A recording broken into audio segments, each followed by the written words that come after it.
Welcome to today's webinar.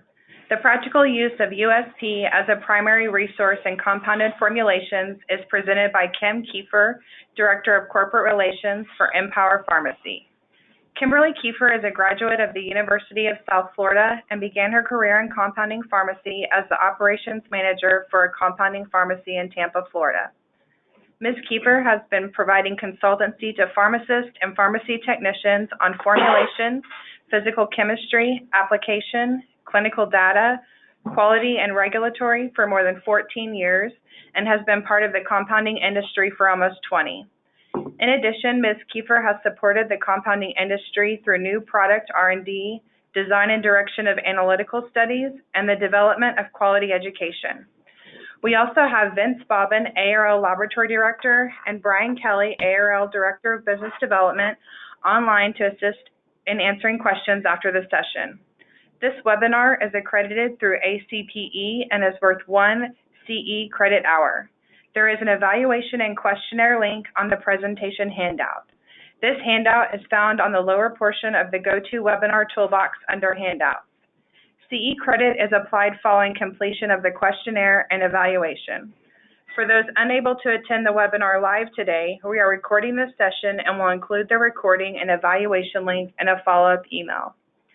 Questions may be submitted throughout the webinar using the GoToWebinar toolbox on the right side of your screen under the Questions tab. We will answer the questions submitted following the presentation. If we do not get to your question today, a list of questions and answers will be emailed to all attendees following the webinar. You may also contact ARL through phone or email. This contact information will be included in the communication email to all attendees following the webinar. Thank you for joining today's session. Thank you, Amy. And thank you, everyone, for attending. My name is Kim Kiefer, and as Amy mentioned, I'm currently Director of Corporate Relations at Empower Pharmacy. But before I came back into the pharmacy, I've worked for many, many years as a consultant for the raw material suppliers, and I've worked for several of them. And over the years, I have found that I have my favorite references I go to when I'm consulting with clients. I'm sure all of you as compounders have your favorite references, but one in particular that I have always used, throughout all my years consistently is the USP.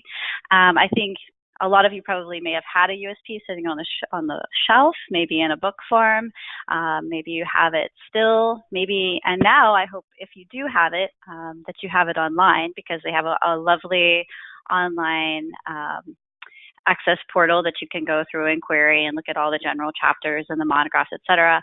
And if you don't have it, the full version, not just the Compounder's Compendium, I think after this session you will probably want to go and get it. It's really a wealth of knowledge, and the USP committees are there doing lots of great work, creating standards for the pharmaceutical industry for manufacturing, and we as compounders are actually manufacturers. We just have some exemptions in our industry, but that guidance is ours as well.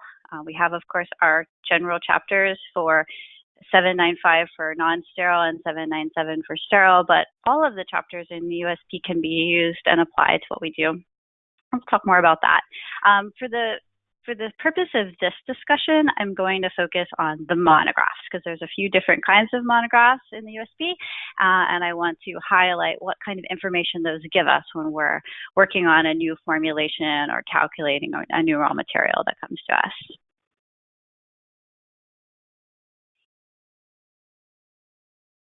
Okay, this is my conflict of interest statement. I declare no conflicts of interest. This is your continuing education information. Make sure that you fill out your survey to receive your CEs. More information on your CEs. Okay, learning objectives. So at the end of this program, you will be able to describe why the USP drug monograph should be referenced when formulating from bulk active pharmaceutical ingredients, or APIs as we'll call them, discuss assay and activity ranges as they relate to bulk substances and finished product monographs. We will be able to consider how and when to account for salt forms, esters, water content, and assays when formulating from API. Oops. Hang on.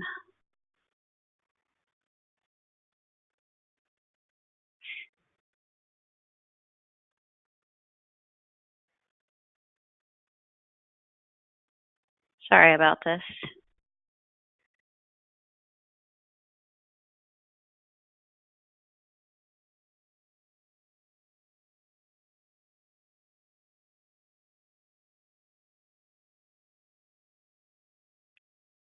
Okay, and we will recognize the difference in monographs in special cases as they relate to assay activity calculations. And I'm glad I went back to that one because that's the most fun one.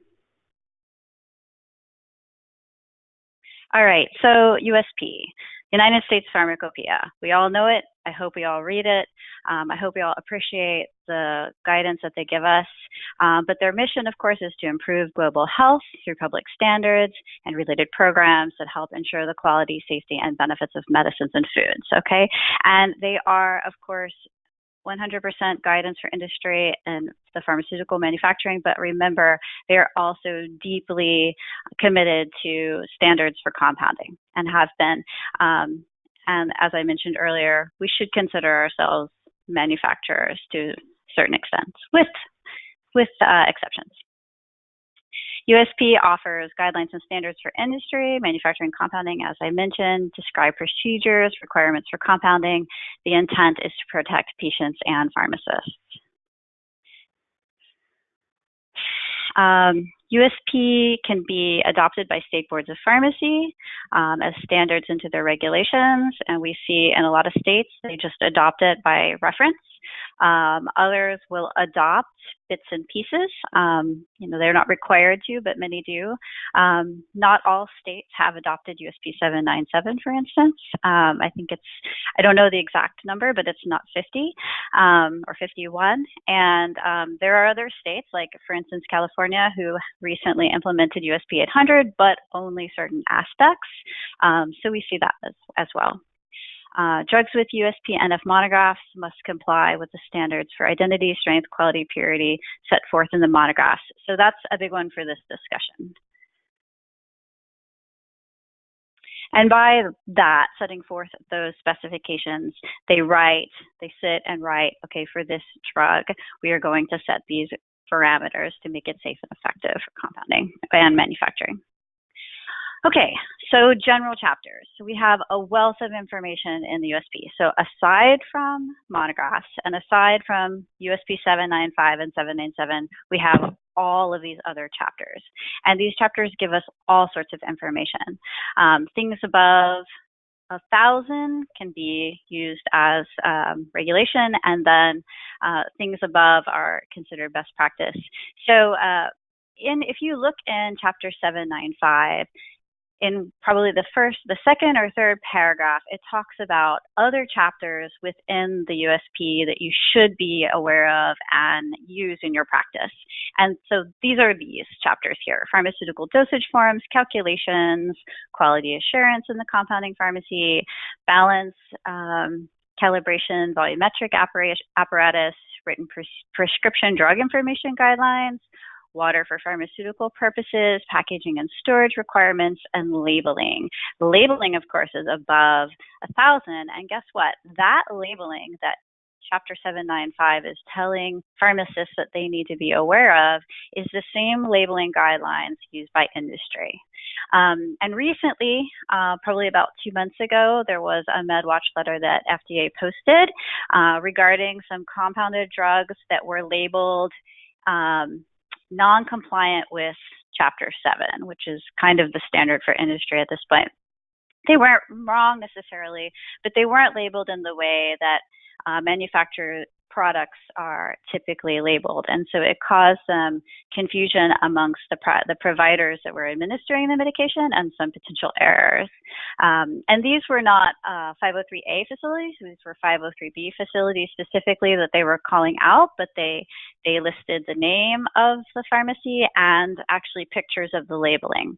So if you haven't looked at Chapter 7 for labeling, or you haven't picked up a commercial bottle of something lately and looked at how it's labeled, you might do that because it's a little bit different than how we standardly have done things as compounders. But now we have a lot more visibility with FDA because they are overseeing our industry because of our DQSA. We know they have clarity there. So even if you're not a 503B, I think it is an important thing to look at and understand and decide if you want to make some changes to your own labeling practices so it can be a little bit more consistent with what is done for industry. And USP 795 says that you should be aware of this chapter. Okay, so we have a few kinds of monographs in the USP. We have the bulk substances monographs, which is what we'll start with first. And these are the monographs for each of the chemicals, right? So if you get chemical X in to make a compound, it comes with a C of A, and that C of A has all of these specifications and test data based on the specifications in the monograph. So what do those monographs tell us? Well, they tell us assay, purity, activity, chemical formula, water or loss on drying, specific rotation, residue on ignition, the version of USP that it's compliant with, heavy metal content, chloride, molecular weight, chemical structure, CAS number, UNI, et cetera. There's more information. So that's just the physical chemistry part. There's also all of the information on how to do those specific tests, and then the levels that they meet. And not every monograph contains all of these things that I have in this slide. Or, like I said, there can be other things, obviously. It just depends on the drug. So they're all going to be a little bit different. So one pearl to take away from today is if you've seen one monograph, you've seen one monograph. So you can never apply what's happening for lidocaine hydrochloride to what's going to happen for pyridoxine hydrochloride. So they're two different chemicals and they have two different specifications, and that's going to, of course, be based on their derivation and the type of molecule, et cetera. So, and of course, how it's derived. So you want to make sure that whenever you're dealing with a new chemical, that you are accessing the C of A, of course, and then comparing that with your monograph, especially when it's something new, or say you changed a vendor or the vendor had to change their supplier. It would be a good idea to make sure that you're matching it up, and we'll talk a little bit more about why. Okay, so here is just an example of a monograph, how it looks inside the USP. It's not chopped up like this. I just had to try to fit it all on the slide, but it gives you all this information. It gives you a nice pretty picture of the molecule if you're, a nerdy person that wants to see what it looks like. It gives you information about the salt or hydration. It gives you a description of what it is, the chemical name. It gives you the chemical formula, which sometimes you might use for calculation. It will give you the molecular weight, which oftentimes you might use for calculations. Gives you CAS number, which is really great if you're trying to match up materials. And then it gives you a definition of how it's assayed, right? So we're looking at the range. It has to be 98 to 102%, right? Based on, calculated on a dry basis of amitriptyline hydrochloride. So they're basing this assay on the salt form, and not on any hydration that's present in this case. It also gives you information on, all of the analytical testing, pH range, different things that you can be expecting for that. And you're probably thinking, what does that matter at this point? But it will start to become clearer as we go through. So then we want to look at our C of A, right? If this is a brand new material, we probably also want to check to make sure that our C of A matches up with what's current in the USP. And if you have the online version, you will always be able to see what's current. In the old days, we got these big, giant red books, like phone book size red books, and you got one every year. And you probably also got supplements throughout the year. So then you ended up having all of these books because every year, the monographs and the USP are constantly updating. Chapters and monographs are updated, so you always need to be getting new material. And those books are heavy. So now we don't have to worry about any of that. We don't have to worry if we didn't replace the supplement on time. It's all right there. At any rate, so getting back to our C of A, we want to compare our C of A with our monograph. So in this case, whatever chemical this was, look what we found here. Maybe a lot of these specifications are consistent, but this particular material is not current, right? So this is not the current version. So it's really important to look at that and then to make a decision based on the rest of the monograph if that material can be used. And this is really actually pretty common that different versions of material is out there. You would think, oh, well, any manufacturer is just going to manufacture material with the current version of USP. But that's not always the case at all. And I know that from, working in the industry, when you're trying to source material, what can you find? And sometimes you can't find material that's current. So that's when you have to decide to make a decision about how different the monographs can look.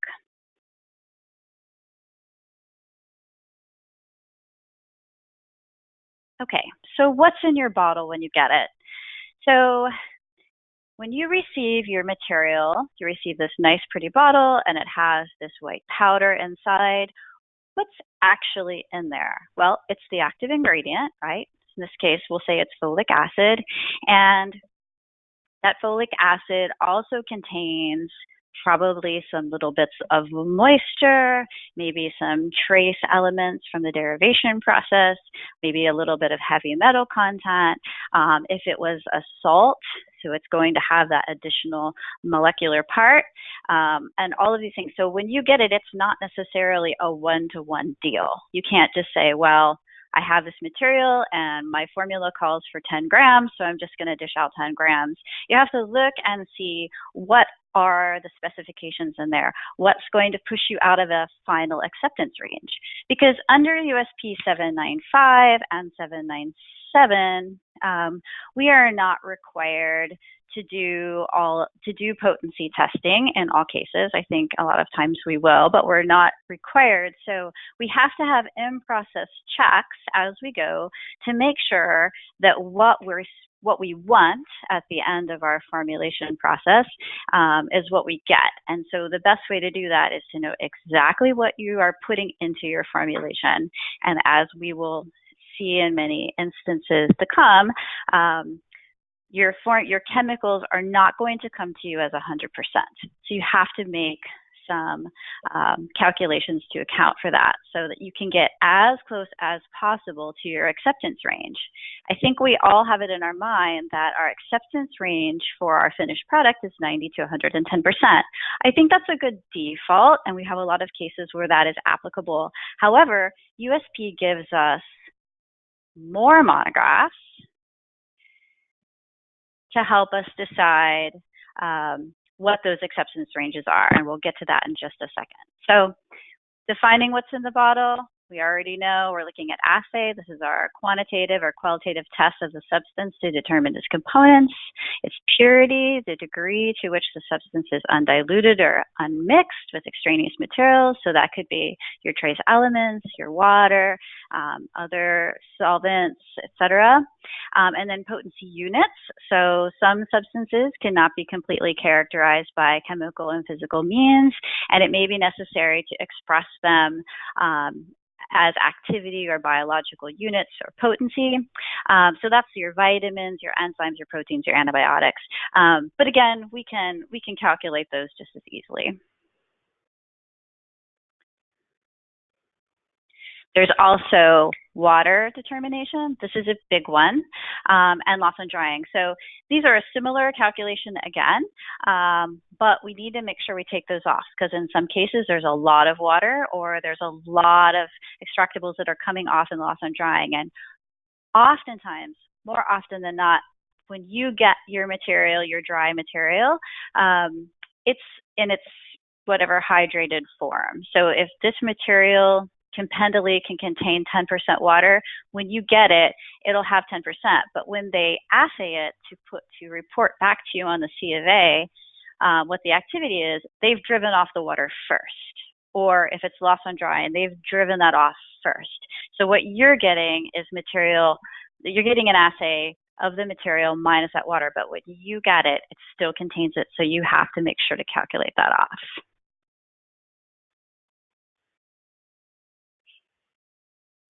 So what do the monographs tell us? So we have another kind of monograph. It's our finished product monograph, and I was just starting to get into that a second ago. Our finished product monographs are for all sorts of things. So we have finished product monographs for lidocaine injection. We have finished product monographs for lidocaine topical gel. We have finished product monographs for lidocaine solution, and on and on and on. So USP has gone and written these for products that are out there in the market, and they will tell us a description of the product, just like we saw a description of the the starting material. But then they will also tell us what the acceptance ranges for those are. So as I mentioned before, it's not always 90 to 110%.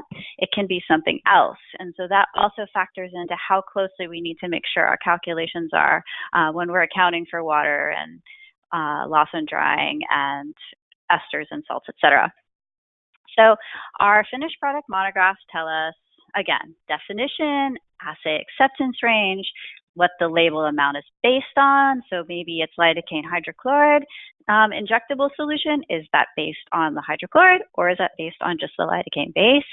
For example, pH, endotoxin limits, testing, storage, etc. So if you're making injectables, there's even additional information in these finished product monographs that can be helpful, like endotoxin and pH ranges.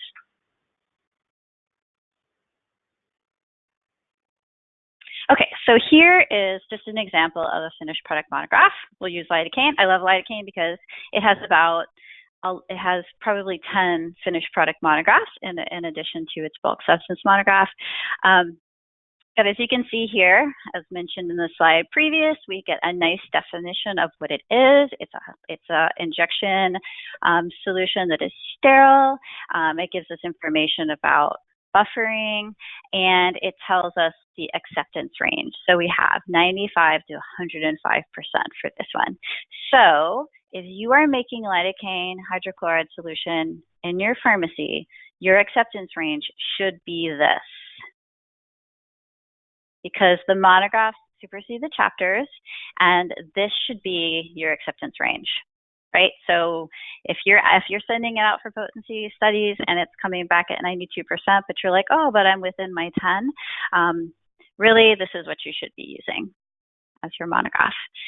It gives us packaging and storage information and some labeling information, and on and on.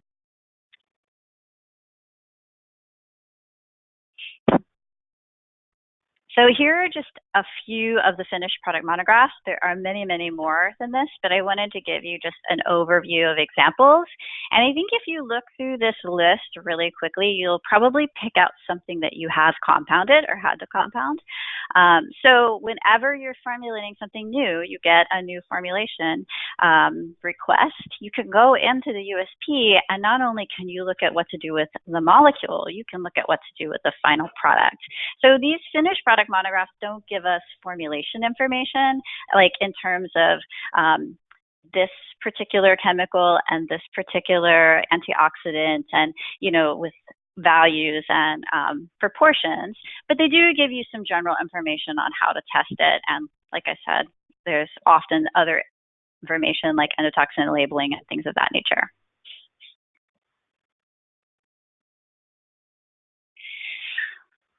Okay, the third kind of monograph that we have is the compounded product monograph. Now, compounded monographs will give us even a little bit more information, and there are quite a few of these, and USP is writing new ones all of the time. And these product monographs are great because they give us a definition, acceptance criteria in terms of assay, they give us a formula, they give us a beyond use state, they give us preparation instructions, pH, storage, labeling, etc. So these are really, really great. And if you didn't know these were there, you should look, because you can use this beyond use stating information. So let's look at an example.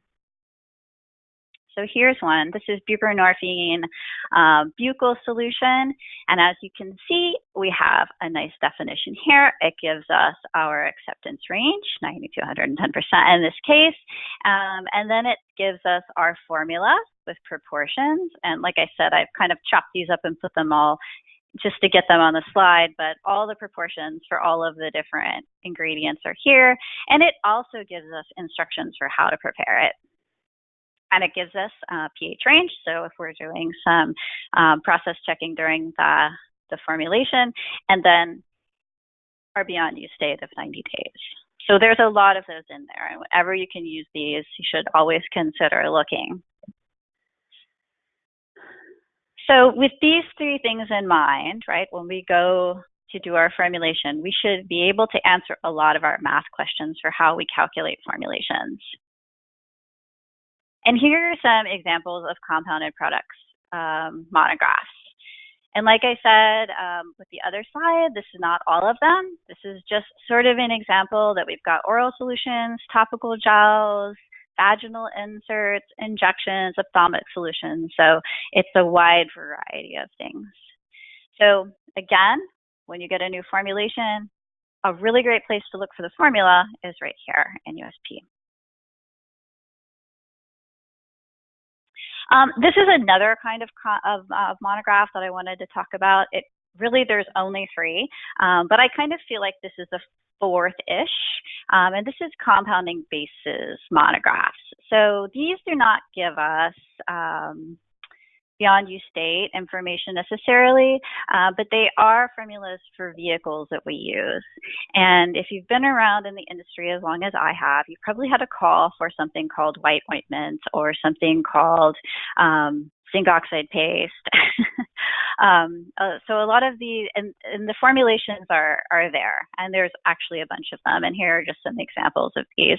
So if you're one of these people that's super frugal and just feels like you want to make everything from scratch, or you get one of these crazy prescriptions for one of these, as we say, old-timey formulas, and you have to go and dust off the ancient references and find the information there, USP has all of these compounding bases right there and within the monographs. Okay, labeling. So we talked about labeling before.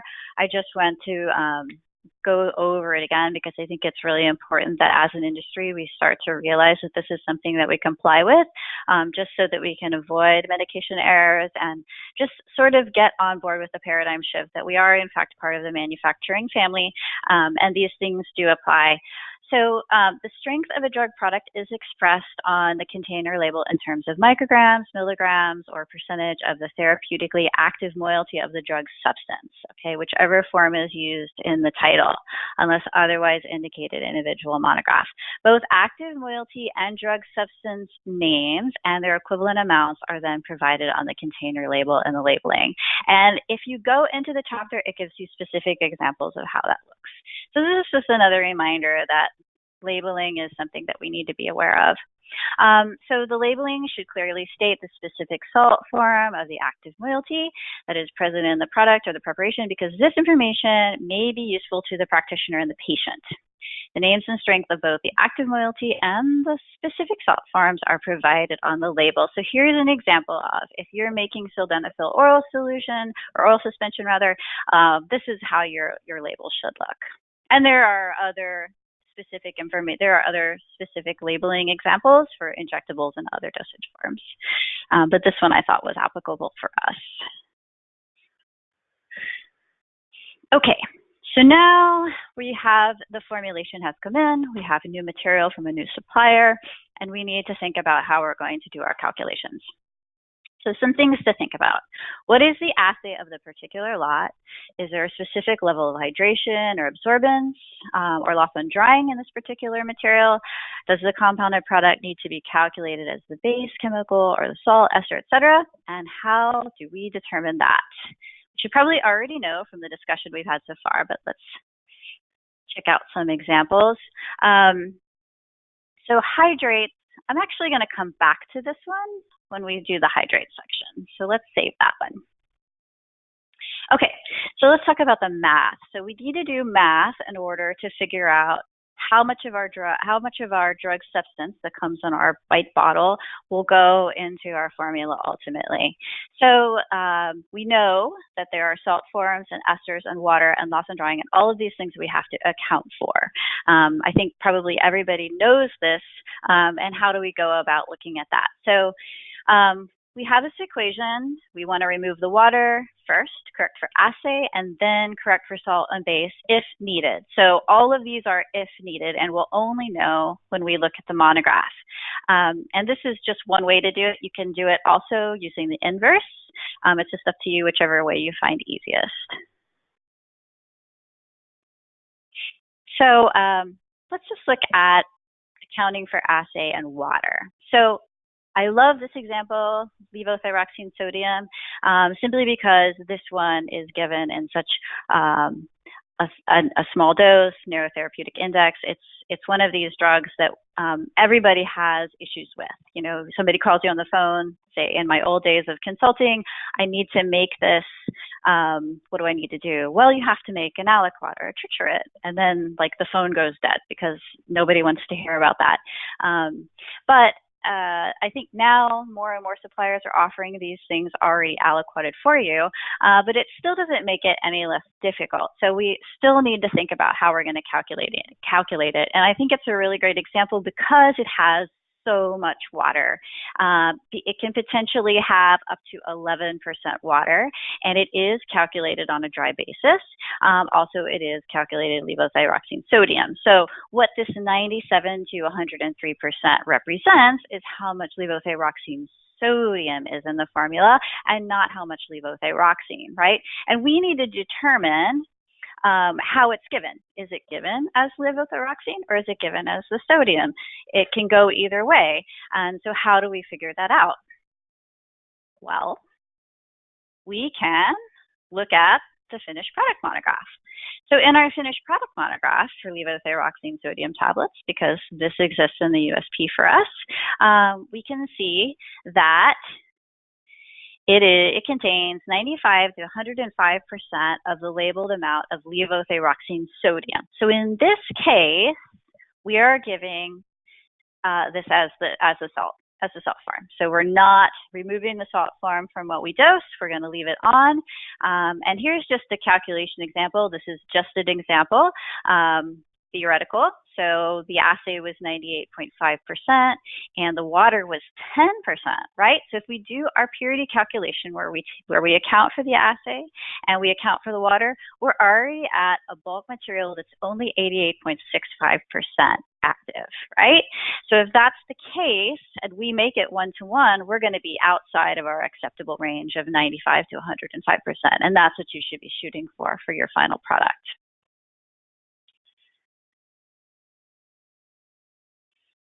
Next example. This is another one that contains water. So this is hydrous benzoyl peroxide. It contains 90 to 110% of the labeled amount of benzoyl peroxide, and it contains 20% water for purposes of stability, right? So it's kind of a flammable substance, so we have to hydrate it in order to be able to ship it and move it and handle it, etc. So no matter what, it's always going to contain that much. So how do we calculate it? What would we look at? So let's just see if we have a USP monograph for a finished product to give us an idea of if we need to account for that water or not. So let's look at benzoyl peroxide lotion. All right, it's 90 to 110% of labeled amount of benzoyl peroxide. So in this case, we're definitely needing to calculate off that water. Remember, it's at least 20%. It could be more. So we need to look at our monograph and see. And in this case, for our example, our C of A showed us that it was 91% benzoyl peroxide, right, which was within our range for the bulk material, but it had 22% water. So if we run our purity calculation again, accounting for our activity and taking off our water, we're at an activity range of 70.98%. So again, our acceptance range for the finished product is 90 to 110%. So we're going to be way, way, way, way off if we don't make sure we do this calculation.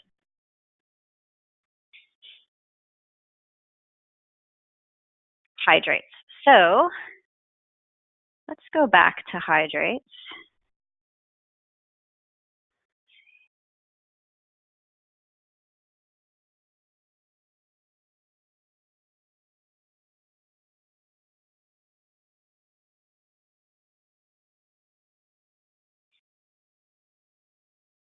So hydrates. If the substance is a hydrate, its anhydrous equivalent weight may be needed to be calculated. On the other hand, if there is absorbed moisture present that is either specified on the certificate of analysis or that is determined in the pharmacy immediately before the drug substance is used in preparation, the information must be used when calculating the amount of drug substance that is to be weighed. Okay. So in this case, these are water molecules. These are molecules that have a hydration value that's part of their structure. You're probably not going to be able to determine in the pharmacy if your chemical has picked up additional water. So we're really going to be dealing with things that we know are hydrated molecules. And I apologize for that not being in the right place. All right.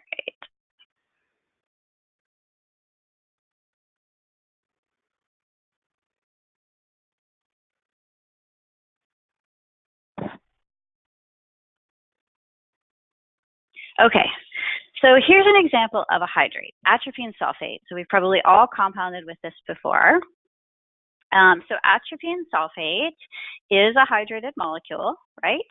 And it contains 98 to 102% of atropine sulfate calculated on a dry basis. So when they assay this, they're taking off all the water, including that which is just part of the molecule as it comes. And the water determination in this one is around 4%. Okay, so it's not going to be more than 4%. So how do we calculate this when we're going to go into it? Do we take off the sulfate? Do we take off the water? How does that look? So we will consult our finished product monograph. In this case, we're looking at atropine sulfate injection. There are a number of different, we're going to look at tablets too, but looking at the injection formulation, it is solution of atropine sulfate in water that contains 93 to 107% of the labeled amount of atropine monohydrate, atropine sulfate monohydrate. So in this case, the injectable is given as the complete molecule, right? So and if we look here and we just do a quick molecular weight conversion, right, and just take the water off, water from the general molecular weight of atropine sulfate monohydrate, it's around 2.6%. So that's within the range of that not more than 4% of water in the water determination value. So in this case, we wouldn't want to do anything. We would, as long as our water value is in spec and our assay value is in spec, we don't want to calculate anything off because it's given as the water, or it's given as the hydrated molecule. And just for fun, I have here the atropine sulfate tablet. It contains 90 to 110% of the labeled amount. And again, it's given as the hydrated form. Here's another hydrate that I think is really interesting. Morphine sulfate heptahydrate, pentahydrate. And this one contains 98% to 102% of morphine sulfate, right, calculated on a dry basis. In this case, we can have a water determination of between 10.4 to 13.4%. And I think on the next slide, you'll see that if we just do a straight molecular weight conversion and pull the water out, we're right there in the middle of that range. So it's always going to be that. So if we're going to give morphine sulfate pentahydrate in some form, any form, we've got a lot of water. So what do we do with that water? Let's look at the monographs, and there are lots of monographs for morphine sulfate. So if you ever have to compound it, there's a lot of reference points there. In this case, if we're doing an injection, it's going to be 90 to 110% of labeled amount of morphine sulfate pentahydrate. So in this case, again, just like the atropine, we don't want to take it off, because if we take it off, it's going to potentially create a concentration of morphine or morphine sulfate that is not desired. It could be super potent. So as long as your specification is within specs, you should not have to actually make an adjustment for that. We want to give it as the the sulfate and the pentahydrate. And same thing goes for compounded formulations. So we're looking at morphine sulfate compounded suppositories. They contain not less than 90 to 110% of labeled amount, again, of the morphine sulfate pentahydrate. So in this case, you should be able to stay within your acceptance range without doing additional calculations. So the next thing that comes into play a lot are your base salt conversions, right? So a lot of drugs are prepared as salt forms for one reason or another, and those salt forms actually dilute the activity of the base molecule. So in some cases, actually in a lot more cases than not, we need to account for that and take it off when we're trying to figure out what our activity is. So liothyronine sodium, my other favorite example, because it, just like the levothyroxine, has all of the preparation issues and it's given in micrograms. So we want to make sure that we get as close to our activity value as possible when we're going into our formulation. So for this one to be acceptable, it has a range of 95 to 101%. So it's a very nice tight spec for the active ingredient of liothyronine sodium, right? And this one, again, calculated on a dry basis. So this one has a loss on drying of only about 4%. So really in this case, we might be able to see, do we need to account for the activity or in the water or not? So let's look at an example. So if we go to the finished product monograph, we can see what our acceptance range is for activity. In this case, it's 90 to 110%. So we have a pretty wide open spec, right, of the labeled amount of liothyronine. So in this case, we are not giving it as the sodium like we did for the levothyroxine. We're giving it as the base. So we want to make sure that we add that into our purity calculation. So we need to also make sure that we know what our salt conversion is. That's where we take the salt off of the base. So we go and we run our assay and loss on drying, and then we take off our salt conversion, and look where we are. We're at 90 to 0.05% in this example. So if our assay in this particular C of A was 97% and we had all of the water, that's going to pretty much push us out of our 90 to 110% acceptance range if we make any mistakes at all. So in this case, we would absolutely want to make sure that we account for all of those differences in the activity. Okay, so base salts are probably something that will come up more often than not in your calculations, so keep those in mind. But there are also other things that change up what is actually in the molecule. So what is being specified? And this is all of these quotes here that I've been putting on throughout. They're all in the USP, so you can go in and read more. But they say there are cases in which the required amount of a dose is specified in terms of a cation or anion or a molecule which is within the substance. The drug substance weighed is a salt or complex, a portion of which represents the pharmacologically active moiety. Thus, the exact amount of the substance weighed must be calculated on the basis of the required quantity of the pharmacological moiety. So it's actually, the activity is based on a portion of the molecule. So we'll look at this theophylline and aminophylline example because that's the one they give. So within aminophylline from the monograph, it is anhydrous or contains not more than 2 molecules of water of hydration. It contains not less than 84 to 87.4 of anhydrous theophylline, okay? So that is a really, really tight spec of this other material which is in the aminophylline. So that is what we're basing our assay or activity on. So let's look at a finished product monograph. What do we do with this? So aminophylline injection is a sterile solution that contains in each ml an amount of aminophylline that is equivalent to not less than 93% to 107% of the labeled amount of theophylline, right? So as long as you're within your spec and you're not too far or too outside of your acceptance range for your bulk material, you should not need more calculations to keep within your specification for final theophylline. Because remember, that spec is really, really tight. So this, more interestingly though, is how we would probably want to label this. So it should be 25 milligrams per ml of ammonophyllene dihydrate, equivalent to 19.7 of anhydrous, 19.7 milligrams per ml of anhydrous theophylline. So that's really what that should look at. And I know that we all probably have compounded something with ammonophyllene, but I don't know that we've ever labeled our scream cream to this extent. But that's just something to consider as we go forward. Okay, here's another one that's fun, just for the heck of it. Sucralfate, this is something we've probably all worked with. It is a hydrous-basic aluminum salt of sucrose octasulfate, right? And it contains an equivalent not less than 30% and not more than 38% of sucrose octasulfate. So again, we have a very tight spec here. There's no water in sucralfate, so there's not anything, you don't have to worry about that. But how do we calculate it? Well, let's look and see what our finished product monograph says.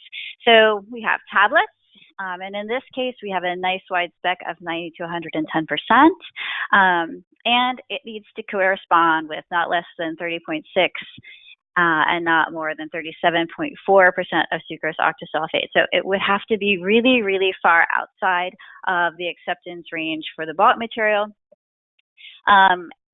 to get anywhere close to falling out of this acceptance range. I don't even think it would be possible because this spec is tight and the bulk material spec is tight. So it's up to you if you want to do any additional calculations.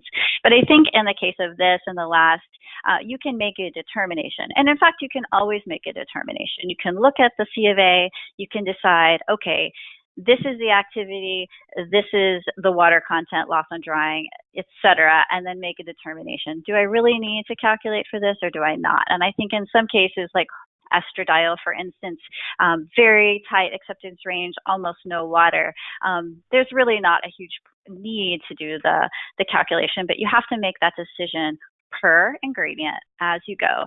And like we said before, if you've seen one monograph, you've only seen one monograph, so you can't decide based on what you've seen in another monograph.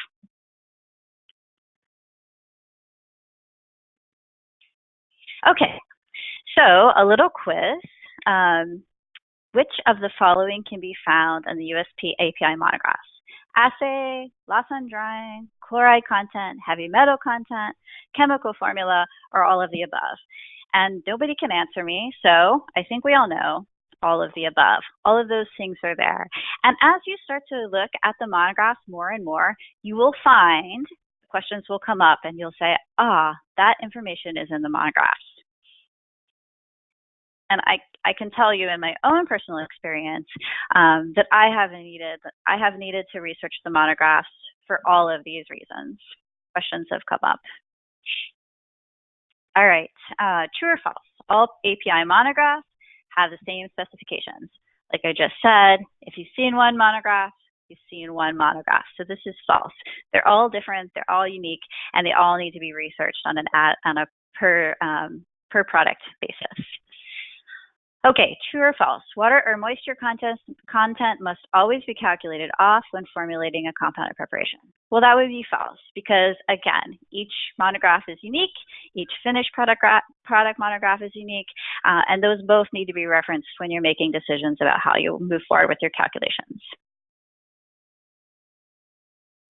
True or false? When formulating something new, you should always consult the USP monographs. Absolutely. Whenever you're encountering a new molecule or whenever you make a change with a vendor or if they have a change with one of their vendors, it's a really good idea to consult and match up the C of A with the monograph to make sure that everything is there for you. If a finished product monograph exists for something to be compounded, should the formulator consult it when assessing the acceptance range for potency? Yes, yes, yes. If there is a monograph for a finished product that is similar or applicable to the formulation that you're preparing, you should reference the USP to see if they have a monograph and use that acceptance range as the criteria for what you're trying to calculate. Okay, so that's the end of my program. I can take questions if you have any at this point. Thank you, Kim. And for those that haven't submitted their question yet, you can still submit those questions.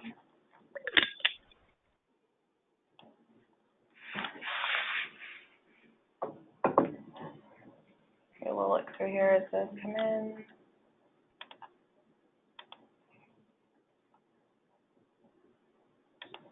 Okay, looks like you can still submit questions, or you can also email those. And then we will also have a recording of this session sent out to all attendees, as well as those that have been unable to attend today. Thank you for attending the webinar.